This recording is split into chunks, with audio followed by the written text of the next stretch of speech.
Welcome to the 100th Monkey Radio with Tom and Ramon. Oh man, so we are getting close. We've got a couple weeks until the big Tom turns into a werewolf. Yeah. We call it, yeah.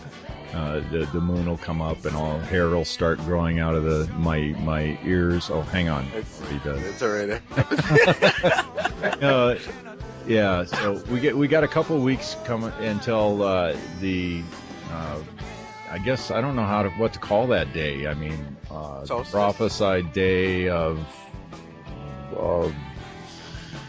something, you know. So, anyways, you know, I personally think that, you know, we're gonna wake up on the 22nd, and you know, I think there's gonna be some things happen and some change happen, but I think that's due to all the energy that's being put behind that date. I don't think that date in itself really holds anything without our consciousness adding something to it.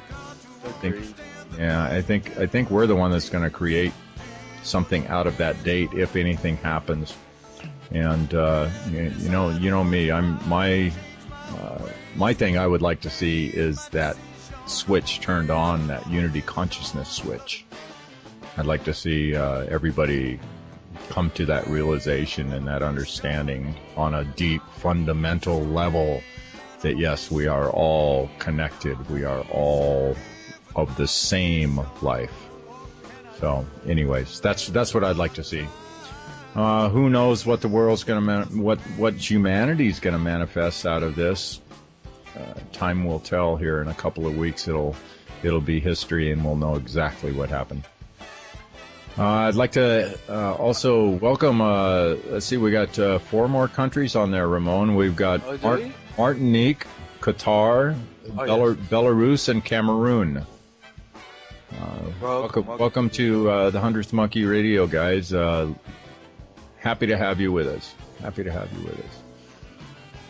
Oh, let's see. Anything else going on, Ramon? Have we got anything in the news that we put up there? Nothing. Unfortunately, I didn't put anything up this week, but I will be going to Korea. So I guess by the time this airs, I'll be coming back from Korea. But I just heard it's really cold, so probably feels like Washington right now in Seoul. We've been unseasonably warm here this time. Oh, really? Normally it is pretty chilly here, but right now it's it's a little after 5 o'clock, and it's still almost 50 degrees here, which is, like I said, unseasonably warm for this time of the year. Well, a snowstorm just hit the island of Hokkaido, so you might be getting that. That's the most north island of the archipelago. How do you pronounce archipelago? Yeah, that one will twist my tongue too. Okay, so you can find us as always on Facebook, Vimeo, YouTube, Twitter, and you can always send us an email to find out anything. Either one of us will get back to you at info@the100thmonkeyradio.com. We'd also like to hear your stories. I mean, we've gotten some pretty good stories through the last couple of years from listeners like you.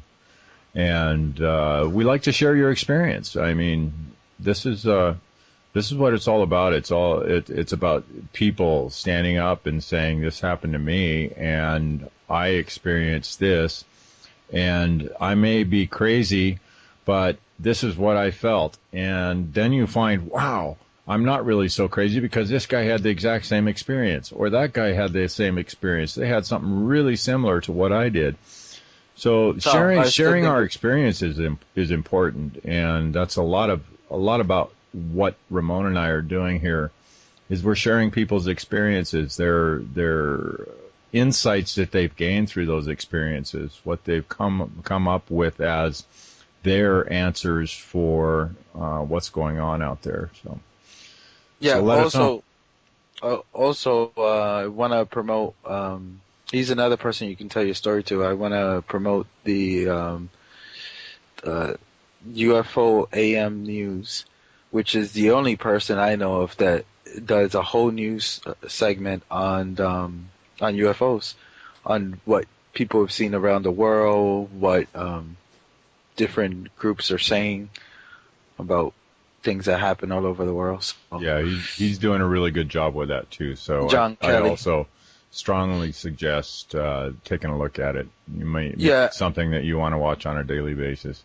We've got a link right there on our main page. There's a link to him. So yeah, I was gonna say I've been keeping up with putting in the new ones as soon as they come up, which is 7 a.m. American time and around midnight here in Tokyo. So it's easy for me to put it up.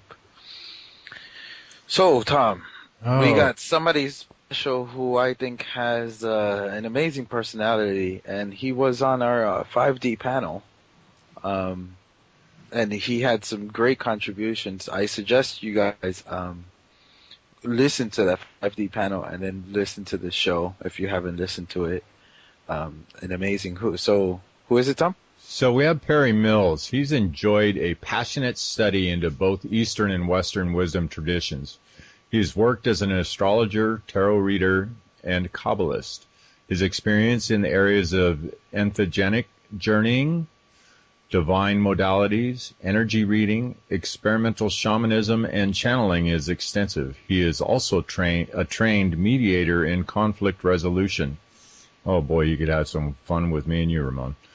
With the focus on balancing personal psychological power dynamics. He's written many articles and co-authored the book Surfing the Transformational Waves of 2012 with his wife, Kelly Lachey. As the owner of an aerospace machining company, he is also a fabricator of precise metal architectures used in aircraft and spacecraft. Concurrently with all his other pursuits, he has been an avid guitarist and songwriter, performing professionally and recording no less than 5 musical albums. After 40 years of esoteric study, his passion is now geared toward the synthesis of the mysteries of both dual and non-dual spiritual paths, simultaneous time, and practical magic. Currently, he's focusing on our personal access to fifth-dimensional awareness, divine creativity, and direct connection to the infinite power of love. And the bumper music that you heard is also by Perry Mills Project. Perry, welcome to the show. Welcome. Thank you so much. I'm so glad to be here with you. Oh, man, we've been, Ramon and I both been excited about this show. We hit it off great with you when we did that 5D panel. I'm so excited. We had a really good time with that. Sorry. So Perry, besides Ramon, hush. Besides the bio we just read there, where are you from? What brought you into this whole woo-woo world, shall we say? Oh my God! Well, I think really I was brought up in Milwaukee, Wisconsin, in the cold country, pretty conservative, Catholic upbringing. Altar boy, all of the nice repressive influences of private Catholic schools. And so that was kind of the springboard for me. When I went to college, I went to the University of Wisconsin in Madison in the heyday of the anti-Viet Vietnam War generation and hallucinogenic explosion into the flower generation, the LSD generation. So I was a hippie on campus. I was an activist demonstrating against the war.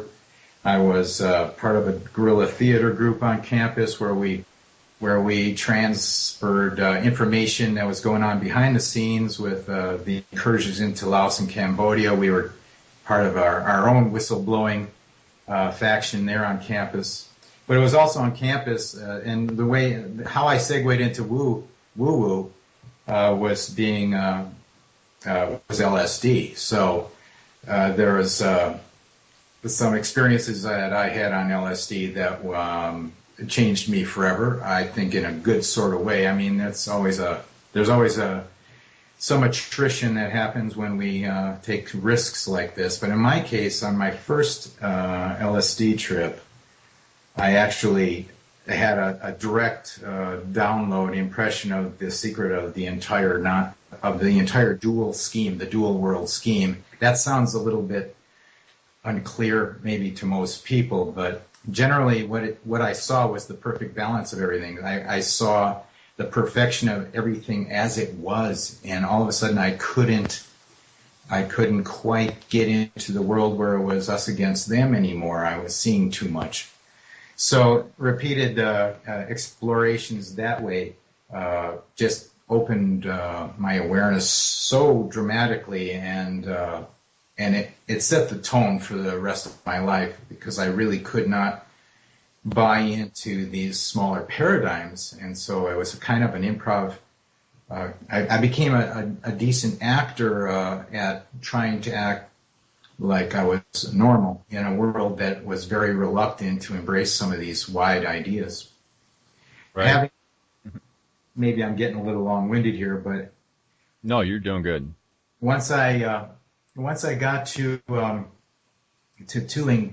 being too disengaged from regular 3D life, I realized I was hurting myself, and I needed to seek a more balanced way of being, because for obvious reasons, you can get so disengaged from normal, you could say normal things, that it's a stretch for you to be able to put on the suit and walk out there in the world and work for people that you don't respect, and live in under a government that is corrupt, and all the obvious things that make us all kind of disillusioned.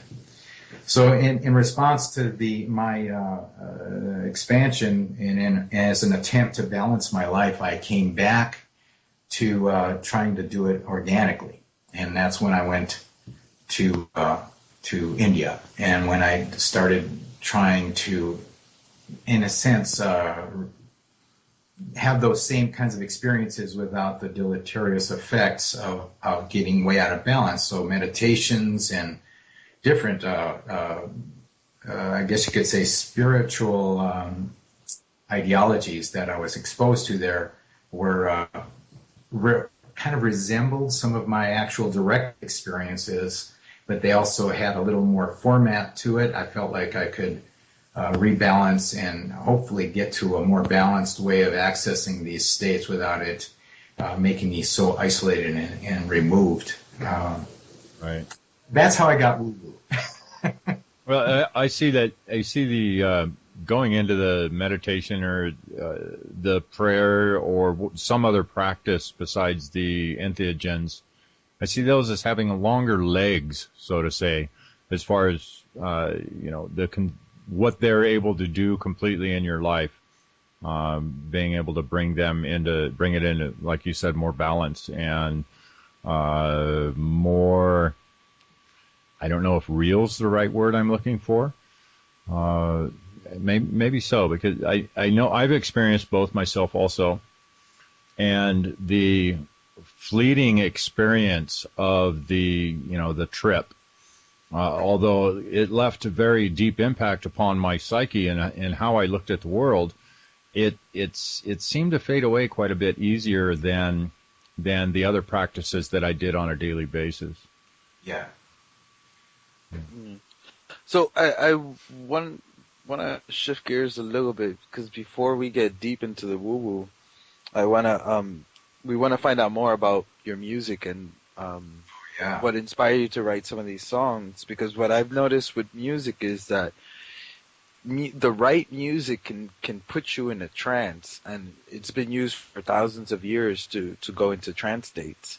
And I see people go into trance states without them even knowing it, especially like with dancers. Yes. It's very obvious, and drummers too. You can see that. Absolutely.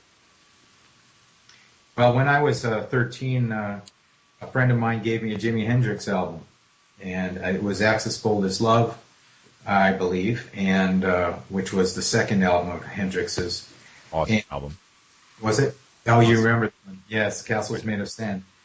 I was 13, so I'm still in my home of my only of my folks, and I was reading these lyrics. Now I was immediately captivated by the guitar work, of course, and the songwriting, but it was the lyrics that baffled me. I was going, well, how does someone get to be like this, to have thoughts like these?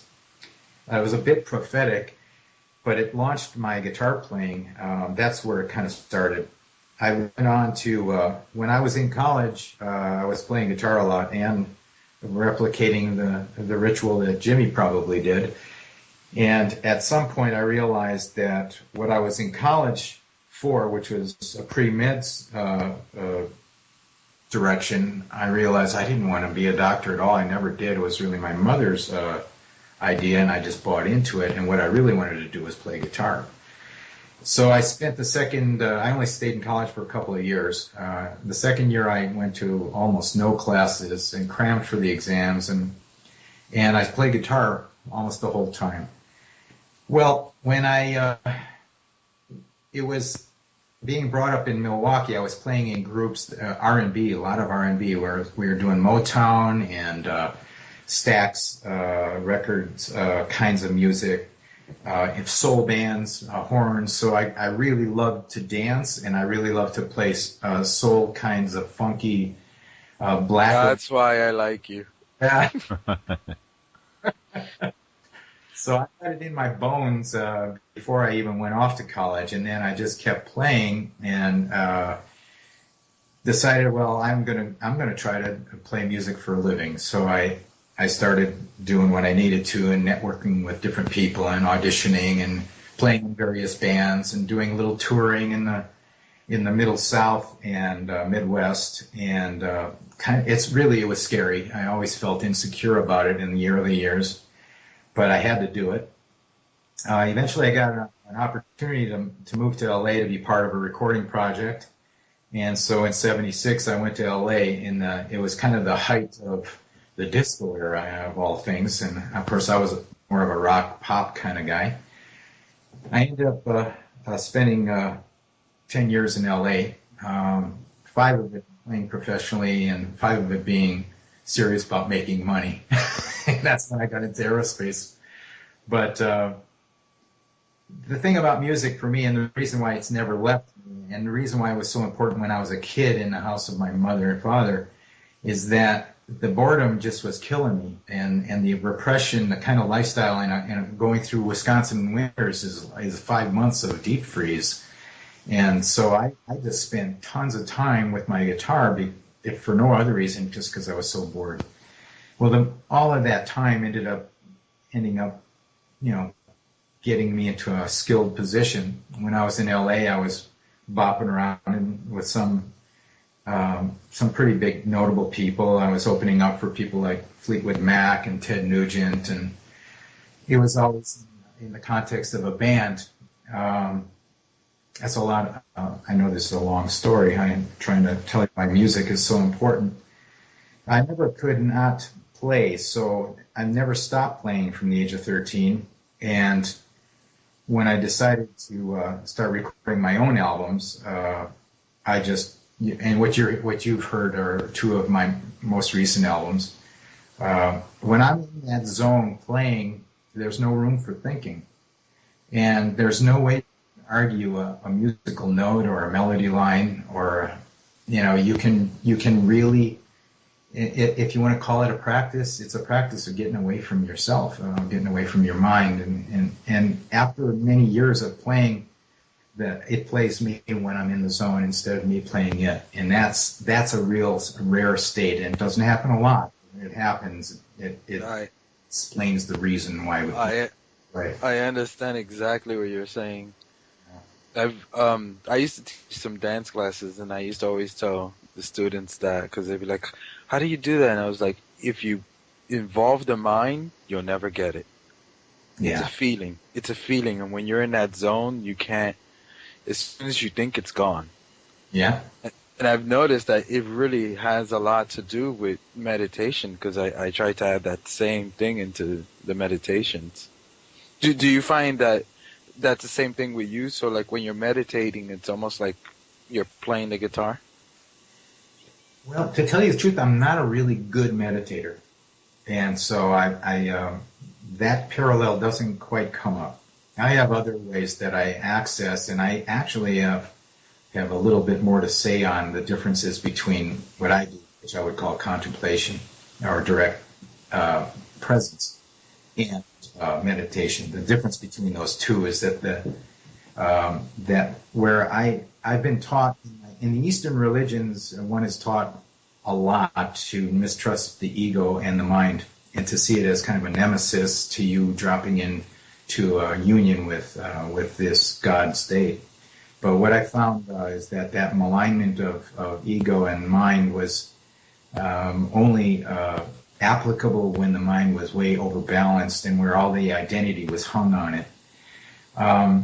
In the aftermath of having frustrated myself and watched some of the limitations of certain meditations and certain spiritual paths, I decided that I needed to take a more magical approach to intention, and so I decided at that point to go off on my own and trust that I had established enough of my own inner connection with spirit in a way that I trusted my own intuitions more than the edicts of gurus and pundits. I like that. Yeah, I'm much the same myself. I mean, I do a meditation, but that's just, it felt right for me, and it's my own meditation. It's one that, I take a little bit from here and a little bit from there and stirred it all up and came up with Tom's method. Yeah, it's an eclectic approach. It's what ended up happening to me. And we all have to do this. We have to figure out what works for us. And when we try to fit ourselves into a one-size-fits-all shoe, which is the way religion and certain spiritual paths, even the New Age is yes, another religion. And we could talk about that at some length if you want to later. But what I've found is that you got to do what works for you, and you got to trust yourself. So as long as you're doubting yourself, you have to find out what that's about. Usually it's because I'm borrowing value systems that were handed to me or suggested to me by people I thought were more aware than me or more powerful or more realized, self-realized. I had to throw that out. I had to finally go out on my own. And in order to do that, I found I was always, even while I was on these guru paths, and I was on two specific ones that were both what we call ascent paths. And ascent paths are the ones that define conditionally that your life in the worlds of duality or illusion are illusion and are therefore to be avoided or disengaged from, detached from, while you seek to move to these higher levels of consciousness. With all the spiritual exercises and meditations all geared toward kind of stepping stone your way through these dual subtle planes and finally popping out into the first non-dual planes, which they would have different names for. Well, that was all. What that did conditionally, all the ascent paths do this, is they, in a sense, make it impossible for a person to be at peace with their human nature. They've made you mistrust your sexuality, having any power, whether or not you can actually feel like you know something. If they want you to be humble to the point of being on your knees and mistrusting anything that's enjoyable about being a human being. As I felt something intrinsically wrong with this, and so I spent a lot of time while I was on these ascent paths, starting to spend more time with more practical applications of understanding that didn't come through the dogmas that I was involved with. So that's when I jumped way into astrology. For about 8 years, I got way into transpersonal astrology, which spoke more to the intent of souls in an incarnation. It was a different kind of astrology than people read in their newspapers. And then when I saw how many references of astrology were in the tarot and the Kabbalah, I decided, oh man, this is rich. And for me, all the divining, I call them the divining modalities. All of these divining modalities are just very sophisticated language. And what I realized is the mind is kind of hampered with just words and conventional thought. And so all of these different modalities with their symbol languages really started to paint a little more complete picture for me in my dailies. I'm trying to understand the quest for peace and illumination. So after a while of studying all of those, I became more and more aware of the fact that I was actually being hampered by the idea of ascent, and that what I was going to do instead was I was going to be free to be cross-dimensional. I was going to accept all parts of the duality as being part of one system instead of pitting good against bad, pitting non-dual against dual. I was going to embrace all of it, and I was going to find out if I could create a kind of working paradigm for myself so that I could be at peace as a human, as a musician, as a lover, as a husband, as a father, as a relaxed person that actually can enjoy being a human being, and at the same time opening up and having a lot of direct access to this more unity consciousness that also exists within me and everyone else, and doing this kind of breathing in and out of these different unity states, and then coming back into my normal life without any contradiction, without labeling anything as good or bad, just finding how I felt about things, and that paradigm, it was helped. I've had a lot of support from different people who were more influences that were outside of that ascent paradigm, and we can talk about that too as well. Go ahead, Ramon. Go ahead, Tom. Okay, you talked about that breathing in and out. Now, I think you mentioned something in the past about the breath of God or something like that, on a way that you picture the in breath and the out breath of life. Would you care to kind of explain what you're talking about to me there? Sure. Well, what you generally see in the New Age and in any of the ascent paths is you see this idea that souls are being trained to be to increase their capacity to become worthy of being realized or ascending into their non-dual soul state, where there's no suffering and there's no duality, and it's often sold as the preferred state. Now, what I've done in a lot of my journeying, which is extensive. I mean, a lot of the journeying that I've done to access some of these states of myself have come through certain plant entheogens and ayahuasca and wachuma and psilocybin and different what I might call activators. And when I'm talking breathing in and breathing out, what really I think is at the heart of peace is total acceptance of everything that is. It's not just acceptance like a resignation that, I guess I got to go along with it. It's the kind of acceptance and peace that comes from being an active participant in the whole scheme of things, that you are in a sense a proxy for creation itself. I'm going to use the word God because it speaks.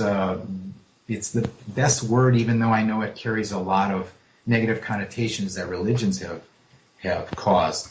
But if we're going to talk about the unity consciousness, the in-breath of God, you're talking about when everyone talks about ascension or God realization, where they lose all of their sense of their little self, all their ego and personality selves, even their dimensional selves, their abstract mental bodies, that they lose all this and they're basically subsumed into the ocean of love and mercy of non-dual God awareness.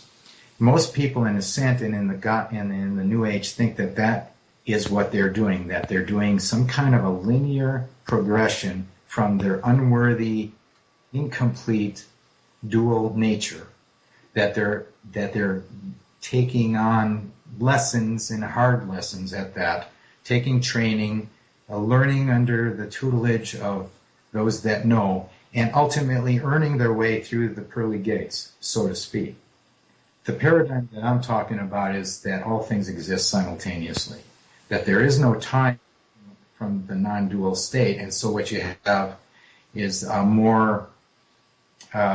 you have both time and time existing hand in hand. So let's just talk about the cycle of this in-breath, out-breath of God.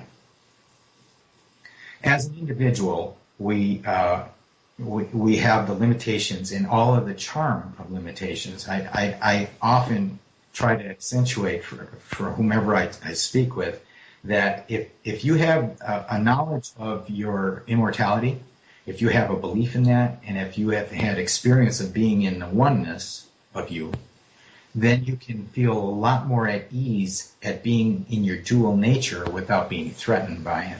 If you're not threatened by your dual nature, then you will not succumb to all the suggestions that it's incomplete or unworthy or dangerous.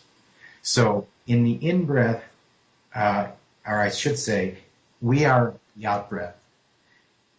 From the oneness, it breathes out into the multiplicities, of which we are just one particle in. But we are also fractally, if you know what I mean by the fractals, we're holographic. Right. Yeah, we're holographically a miniature, but in no time, no space, it's not smaller, you see. So we are all carrying that same seed capacity within us, but it's acting in a very local way, in a very particular place that's so separated from the oneness that actual emergent, original experience can happen. You're following me, right? Right. Yeah. I got you. Yeah. Now, if you imagine that all creation, the oneness, is a becoming instead of a being, then you would see that this whole system is a breathing in and out, continuously generating and emerging process. And we are part of the process. We're not only part of it, we're a complete version of the process individually, trying to awaken to the fact that we're a hologram of God itself and this process. So, to breathe out is into us, into the multiplicities. We go to the far corners of time and space that we created just for this reason. We go and find an emergent, original quality, virtue, or experience. And then when we've reached kind of and at all this time being pretty much separate from our awareness of ourselves and our sonship as being part of the oneness, now we, having gathered our own personal and charmed, sentimental and romantic engagement with life, we do this return breathe in to the in-breath of God, where we all kind of join together and bring the gifts with us. We all kind of conjoin, see the unity of all of us, and yet not lose our individuality. That's my personal belief. Some people believe otherwise. But in a sense, we see our connection to each other. There's an equal and flow of information and rapture amongst us as a one organism, but with many parts, you could say. Then, after that in-breath of kind of re-juicing and re-familiarizing your oneness heritage, then you breathe back out into the multiplicities and start a new brand, a new foray into new emergences.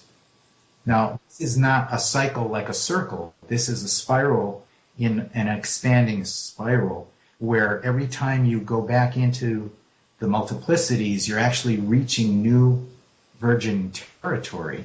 And so what I see it is that it's a partnership. I've heard John Mayer say this as well. It's kind of a partnership more than it's God's up somewhere else and we're down here trying to be good enough. It's more of a partnership where we're as proxies of creation that I believe that we work hand in hand, that it needs us as much as we need it, speaking about the God source, and that it's a partnership that is alive and dynamic and enthralling, and I think it's ours to really awaken to this. Mm. So, hello? Yeah. Oh, so I remember Tom mentioned something a while back to me, which made a lot of sense, and it sounds, in different words, it sounds like the same thing you're saying. If this source, and I'm gonna call it source, knows everything, then how else can you learn anything new? If you know everything, then there's nothing to learn. But if let's say trillions and trillions parts of you forget who you are, then it's easy for you to learn many things. It's easy. Yeah. Because now you have trillions of different aspects and points of views and thought forms that it makes it easy for you to learn and grow. Yeah. As a one being. Then if, for example, if I'm in a room and I know this room, every crevice and every part of it, then there's nowhere for me to travel. But if I split, myself and forget what the room looks like, then the room can grow and I can grow. That's kind of it. But the added piece of this is the main tripping point with simultaneous time and the non-existence of space, which kind of goes along with it, is that because we create space in order to have these experiences, just like the multiplicities are created. They need somewhere, a theater with which to play. I am really loving lately the idea of this God of becoming instead of this God of being.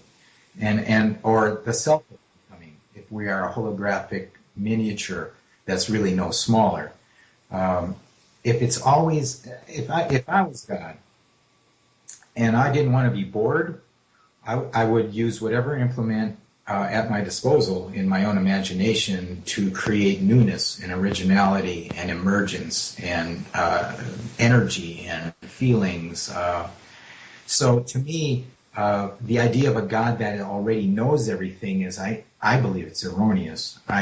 It may be connected to everything, but I think it's more interested in what it doesn't know, and that's why it creates us, or the multiplicities. That's why the fractal emerges. That's why the branches grow and flowers bloom. There seems to be this embrace into the unknown or the chaos in which something new can happen. And if you're going to hang around for if you're going to be an infinite being, you've got to stimulate newness in order to not be bored. Yeah. I think I did a little a thought experiment with myself where I pictured myself, people talk about what the fourth dimension is like, and how we create the whole environment within these dimensions. We can go in and create this whole expansive, practically universal construct of our own mind that the holodeck, whatever you want to call it. And then the thought experiment I did is I said, okay, so I'm in the fourth dimension. And I have this ability to create anything that my thoughts can come up with. So I play around with this for an eon or two, and then I get bored. I go, look, geez, there's no real challenge here. So to create a challenge for myself, I sat there and I thought, and I said, well, what am I going to do that would really challenge me, that would really make this an interesting game to play? I know what I'll do. I'm going to create a world, and I'll populate it with beings then. And to make it really interesting, I'm going to give all these beings within my thought experiment here free will. And then I'm going to manifest myself as a child, a baby child, and wipe my memory clear. And my project and the goal of my whole experiment is going to be to see if I can figure out exactly what I did. Oh. I'll tell you what, that one ran my head around for a couple of days. I think I've run that same program, and I think that it's actually close to the truth. Okay, so if people have thoughts like that, then they can easily imagine that they're already 5D entities. See, my whole thought has been that this whole ascension that everyone's speaking of is not an exterior event at all. It's an awakening.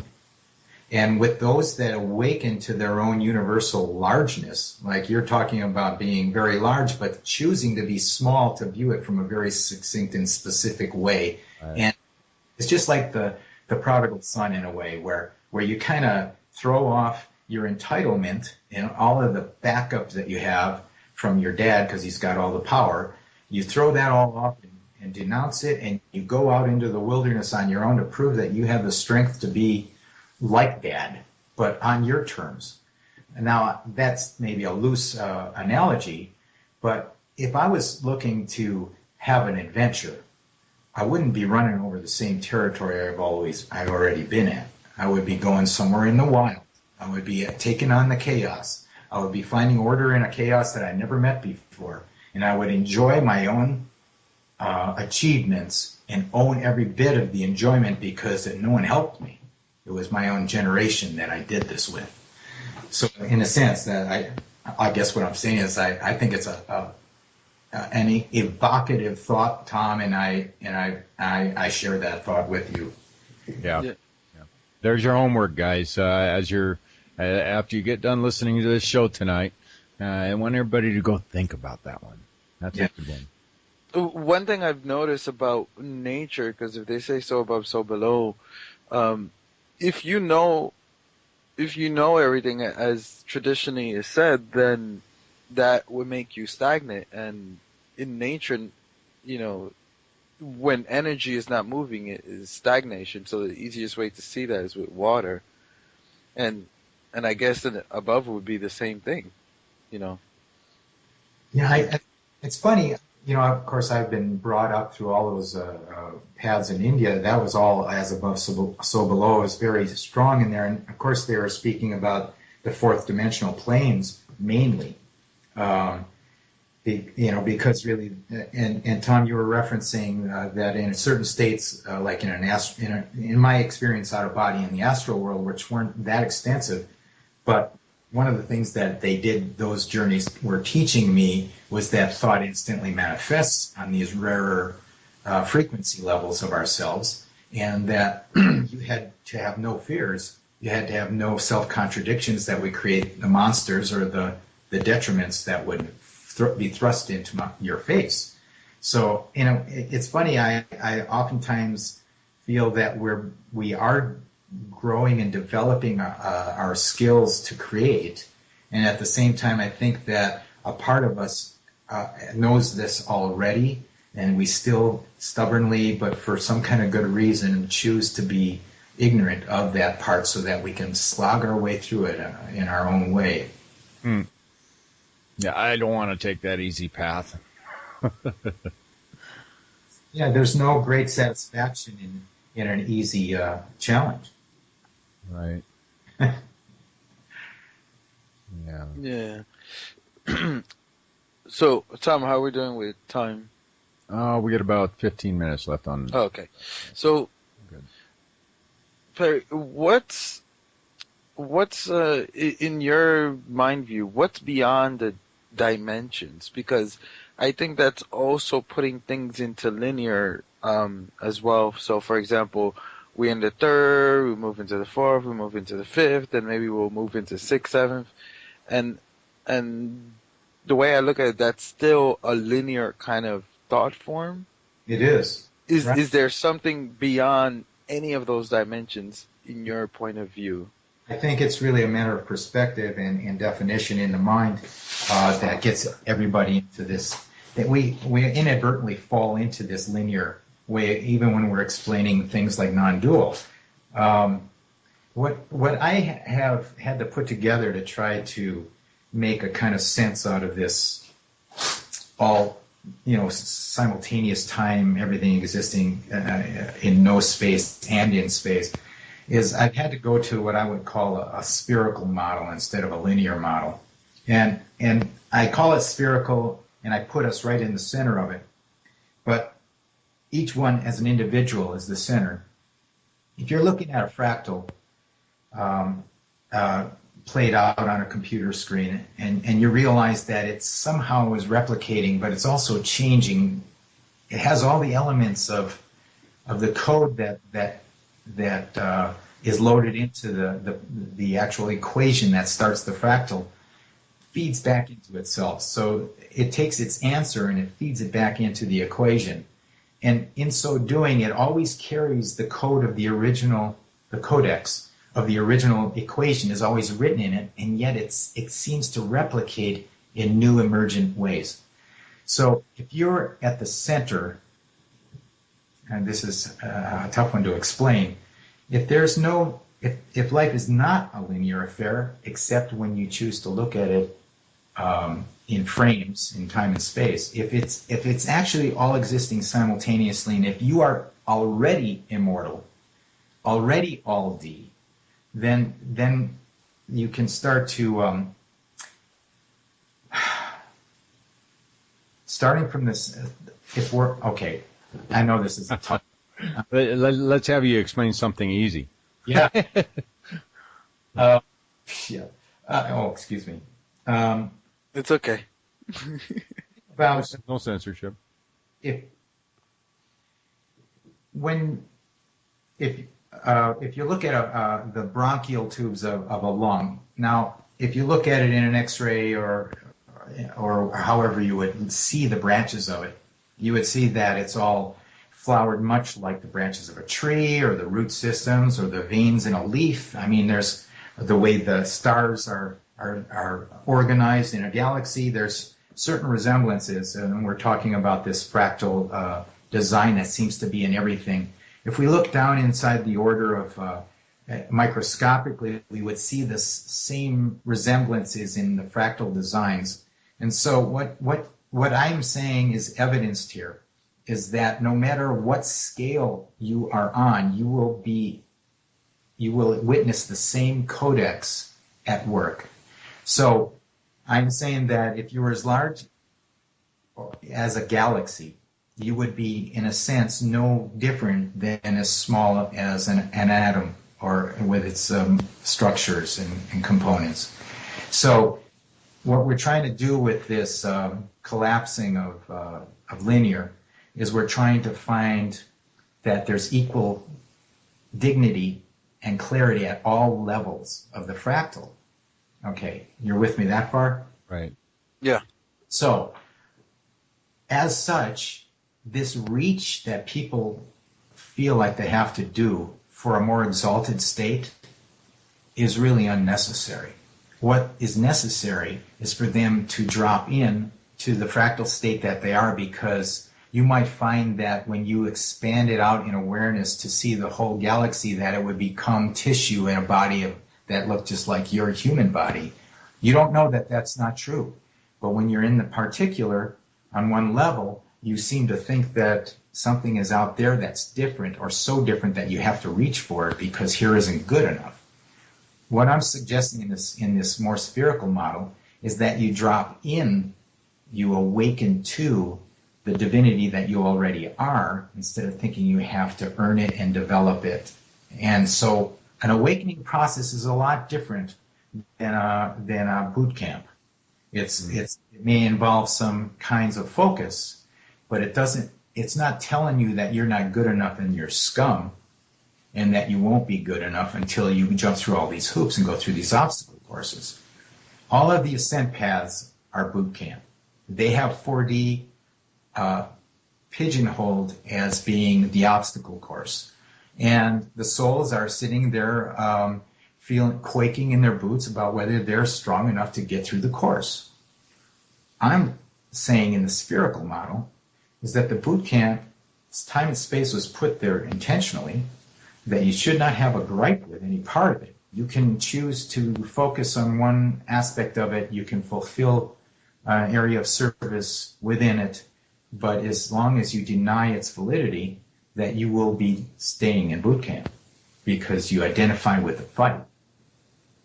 In spherical, there's no fight. There's just emergence. There's just awakening to the fact that you're playing all the parts as you choose, or picking a part to choose.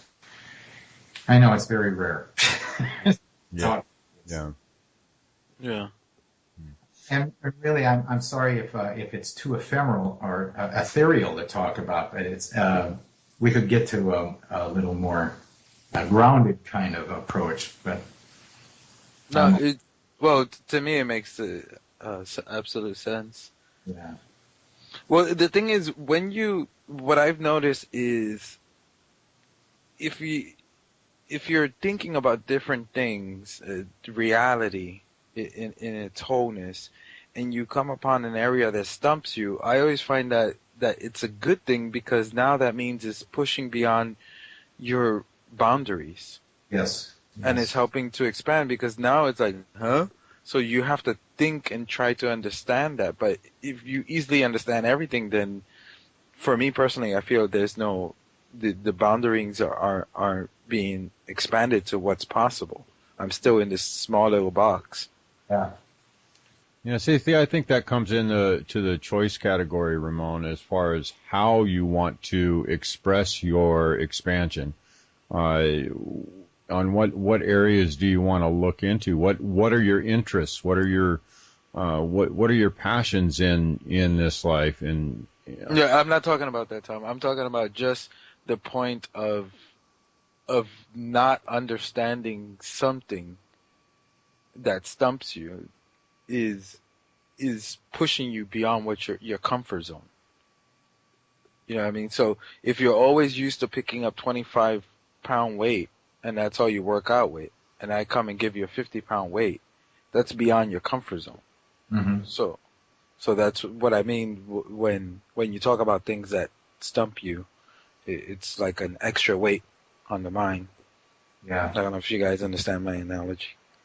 Yeah, I do. You know, when I think about this discussion and about the reason why I even get way into the woo-woo, I think it might be good to say why I do it at all. I already alluded to it as bringing me peace, but it also is a way of getting ourselves out of our own suffering, and I think I could probably illustrate how that works. How often have we known ourselves and our friends or acquaintances to be at odds with themselves while they fight over whether they're good, whether it's insecurity and fighting against the system, or 4D or spiritual indoctrinations that tell them that they're not good enough. Fight against paradigms and structures that have been suggested are the only way that you can be. And my idea of liberation is the funny thing about freedom is that it's when a person's in bondage, freedom seems to be the only thing that matters. But when I've heard people talk about freedom, I've often heard that they have no idea what they would do with it once they had it, because the fight for it seems to be all-consuming, and they never realize that what they really want is they want what comes with freedom. The freedom doesn't have a feeling to it, except that it's not oppression.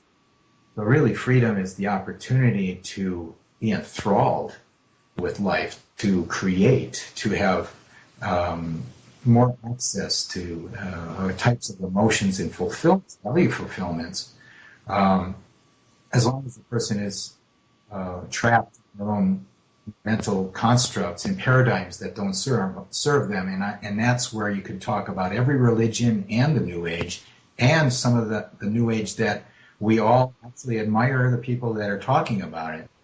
There's a lot of splits in the New Age that are still fighting against the 4D and 3D aspects of life.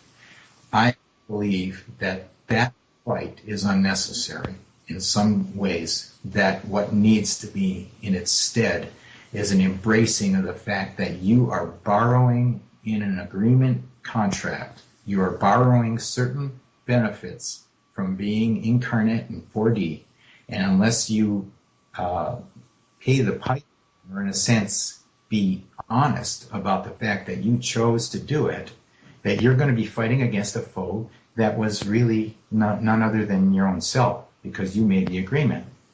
So I see people suffering with this 4D fight, and I see them looking for people to save them, the ETs to save them, the channelers to give them advice, and really my message is all that those are but distractions away from you exploring your own inner access to freeing yourself, because really we build our own cages.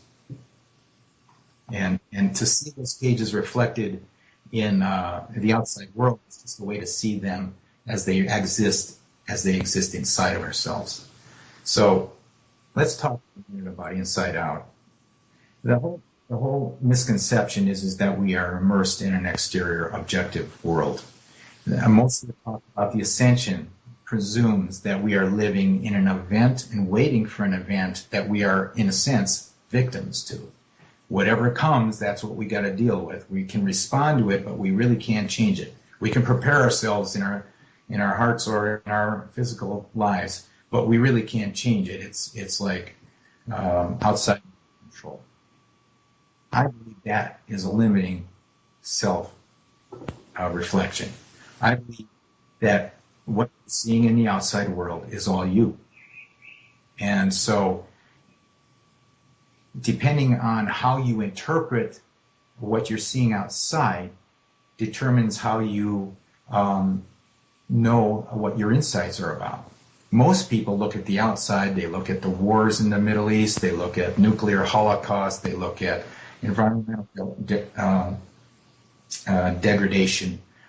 They're sure that we're all doomed, and so they're feeding back to themselves that that's happening to them.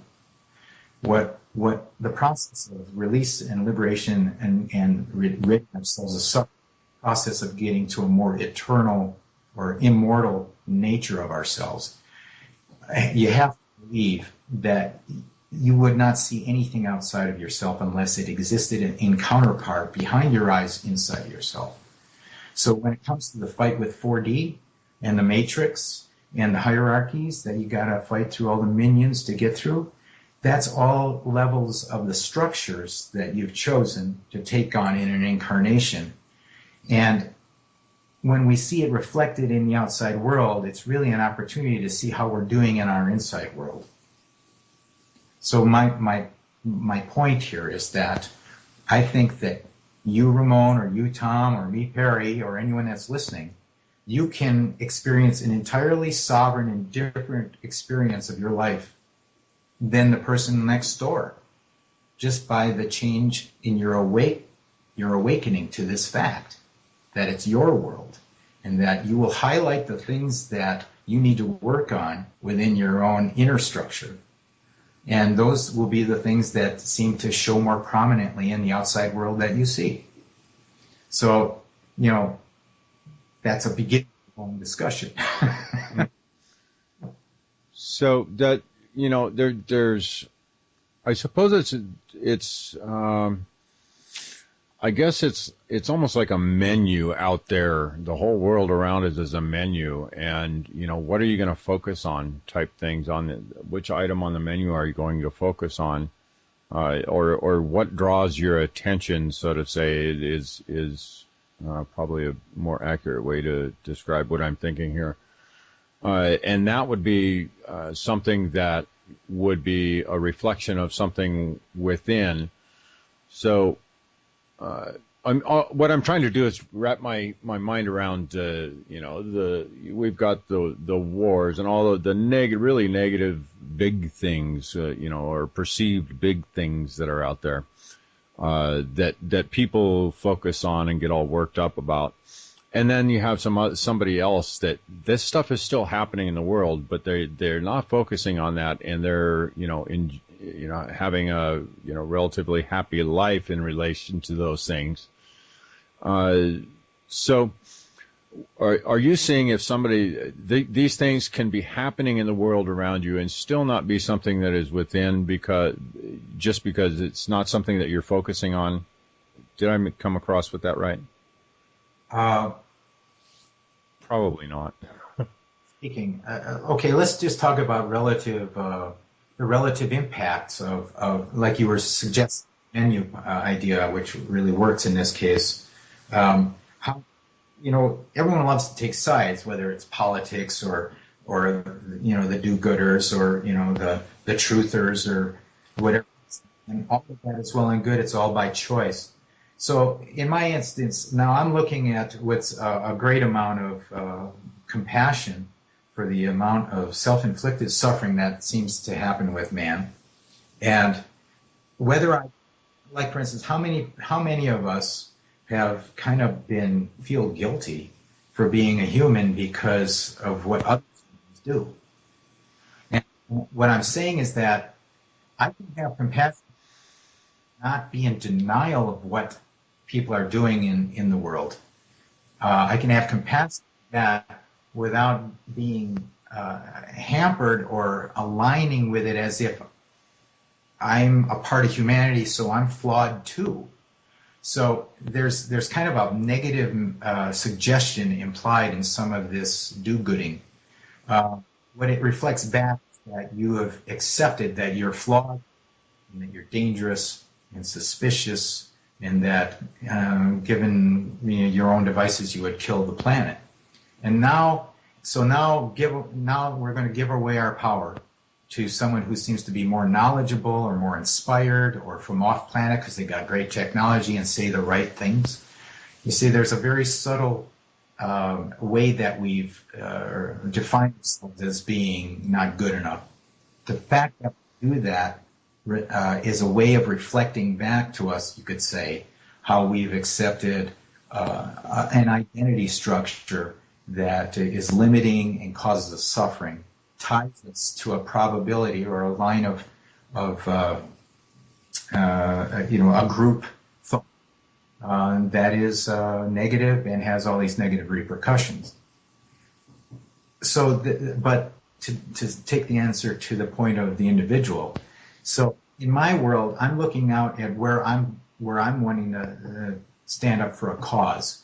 I'm thinking, oh shit, I hate those guys for what they're doing, or I really feel badly about this. How could they possibly be doing that? Whether it's cabal or banksters or terrorists or the terrorists in our own government. I think we'll all laugh about this, or start seeing, for instance, if that's me, in a sense, if that reflects a part of my own larger inner nature, then I have to come to terms with how does this happen in the perfect paradigm of all? How does it happen that free will gets us to do these things, gets different people to do it in different ways that seem really negative? And I have to go, okay, so what in human nature, what innocence allows for someone to be seduced or suggested or cornered into doing these kinds of things? And I must have these qualities. I think everyone has them. I find that there's certain sobering affirmations I have to think about the selfishness of someone that I'd love to judge, and I don't want to look at my own. I don't want to look at the envy I have that I have a moral structure that keeps me from doing whatever I damn please. I mean, I'm not saying that people should lose their morality. I'm only saying that we need to embrace the Dharma being a reflection of our own capacities playing out on the screen of time and space. Whether it's emphasized, if it's emphasized, I think we have more of a righteous position in the equation, and we have to look at our judgment. If we look at the judgment, then we realize by having that judgment, by indulging that judgment, we engage in a contradiction, in a battle. We become the battlefield, and we fight against a foe that we think we have no control over, and that foe is a part of our own nature. So if one has more compassion, I believe that they can free themselves from being aligned as a subservient within the matrix structure, within governments or peer groups or nationalism or religion and all of these things. Interesting. I think I'm going to have to dig into that some more in the second hour, just throw some more stuff out there.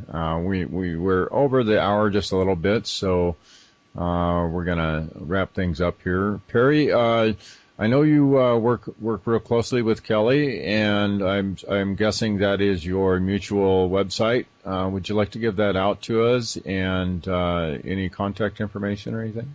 Yeah. Kelly Lachey and I, my wife and I, use her website for a lot of these correspondences, and there's a lot of access to articles and books on there at liquidmirror.org, ORG.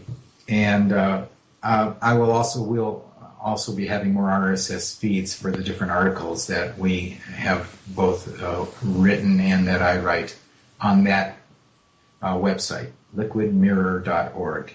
And if someone really is moved to communicate with me personally, they can reach me on my email at perrymills@att.net. Cool. Okay, well, I want to thank everybody for listening to this first segment, and if you're not a member yet, I would strongly urge you to click that join button on the website, which is www.thehundredthmonkeyradio.com. Become a member and help support Ramon and I in bringing more shows like this to you. One more thing, Tom, before we go. Perry, where can we find your music? perrymillsproject.com is the website for the music.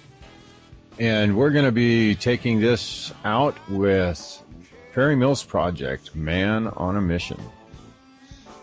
Or is that Man with a Mission? It's Man on a Mission, yeah. Man on a Mission. All right. Condemnation without investigation is the height of ignorance. The love you deny is the pain you carry. We'll see you in the second hour.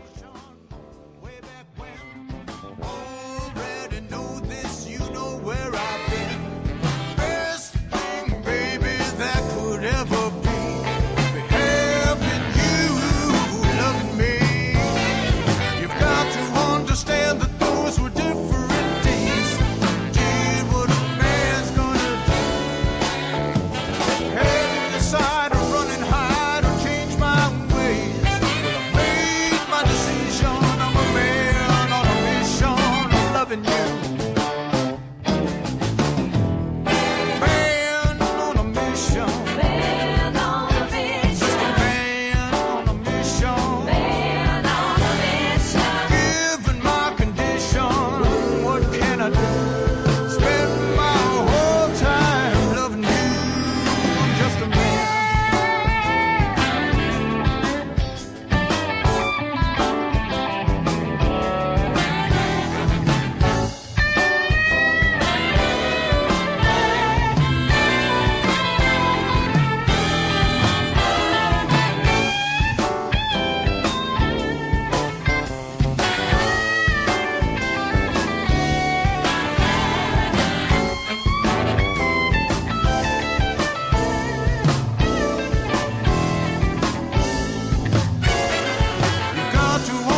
your man.